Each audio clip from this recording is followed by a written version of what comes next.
목소리는 남았지만 범인은 잡히지 않았다. 이형호 유괴 살인 사건. 1991년 1월 대한민국 서울. 한 아이가 집 앞에서 사라집니다. 범인은 전화를 걸었고 목소리는 녹음됐으며 돈을 요구했습니다. 그러나 범인은 끝내 잡히지 않았습니다. 이 사건은 단서도 있었고 기술도 있었지만 왜 수사는 닿지 못했는가를 보여주는 한국 미제 사건의 결정판입니다. 1. 사건의 시작 1991년 1월 29일 서울 강남구 압구정동. 당시 9살이었던 이형호 군은 학원 수업을 마치고 집으로 돌아오던 길이었습니다. 아파트 단지 인근 늘 다니던 익숙한 동선. 그날 이후 형호는 돌아오지 않았습니다. 실종 신고와 초기 대응. 아이의 귀가 시간이 지나도 연락이 없자 가족은 실종 신고를 합니다. 처음에는 단순 실종 가능성도 배제하지 않았습니다. 그러나 곧 상황은 달라집니다. 3. 범인의 첫 전화. 실종 다음 날 범인은 전화를 겁니다. 아이를 데리고 있다며 몸값을 요구합니다. 이 전화는 우연이 아니라 계획된 범죄였음을 분명히 보여줍니다. 4. 남겨진 목소리. 범인의 전화는 녹음됩니다. 목소리, 말투, 억양, 배경 소음까지. 이 사건은 한국 범죄사에서 처음으로 범인의 음성이 명확히 남은 유괴 사건이었습니다. 당시로서는 상당히 진보된 수사 자료였습니다. 5. 경찰의 대응. 경찰은 대규모 수사본부를 꾸리고 통신 추적, 음성 분석에 착수합니다.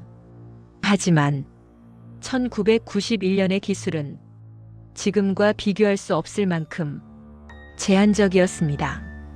휴대전화 없음, 위치 추적 불가, 음성 데이터베이스 부재. 6. 범인의 요구와 교섭. 범인은 여러 차례 전화를 걸어 몸값 전달 방식을 지시합니다. 경찰은 범인을 잡기 위해 지시를 따르되 은밀히 추적을 시도합니다. 그러나 범인은 매우 신중했고 경찰의 움직임을 의식하는 듯한 태도를 보입니다. 7. 결정적인 실패의 순간. 몸값 전달 과정에서 경찰은 범인을 특정하지 못합니다. 범인은 모습을 드러내지 않았고 연락은 점점 줄어듭니다. 이 시점에서 사건은 가장 중요한 기회를 놓치게 됩니다. 8. 발견된 아이. 며칠 뒤 형호 군은 안타깝게도 숨진 채 발견됩니다. 이 발견은 사건의 성격을 유괴에서 살인으로 바꿉니다. 그러나 범인은 이미 사라진 뒤였습니다. 9. 수사의 방향 전환. 이제 수사는 범인 추적에 집중됩니다. 통화 기록 분석, 음성 전문가 투입, 유사 범죄 전력자 조사. 그러나 결정적인 증거는 끝내 나오지 않습니다. 10. 있었지만 닿지 못한 기술. 이 사건은 아이러니한 특징을 가집니다. 범인의 목소리가 있었고 통화 기록도 있었으며 범행 의도도 명확했습니다. 그러나 이 모든 단서는 하나로 연결되지 못했습니다. 11. 수사 인력의 한계. 수사 인력은 밤낮 없이 투입됐지만 체계적인 범죄 분석 시스템은 존재하지 않았습니다. 경험과 감각에 의존한 수사는 점점 한계를 드러냅니다. 12. 시간이 흐르며 시간이 지나면서 사건은 미제로 분류됩니다. 담당자는 바뀌고 자료는 보관소로 이동하며 사건은 과거가 됩니다. 13. 가족에게 남은 시간. 가족은 범인의 목소리를 평생 기억하게 됩니다. 이 목소리를 들으면 알아볼 수 있을 것 같다. 그러나 그 기회는 오지 않았습니다. 14. 이 사건이 남긴 변화.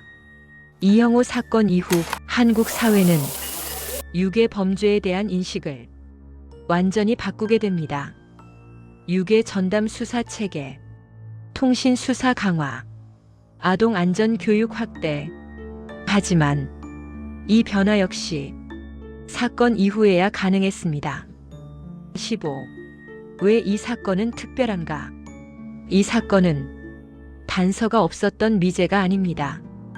오히려 단서가 충분했음에도 수사가 닿지 못한 사건입니다.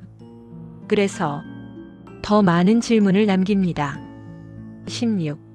끝나지 않은 질문. 범인은 왜 잡히지 않았는가?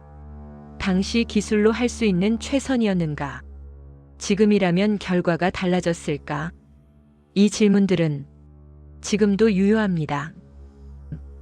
이형호 유괴 살인 사건은 범인의 목소리가 남은 드문 사건으로 기억됩니다. 그러나 그 목소리는 정의로 이어지지 못했습니다.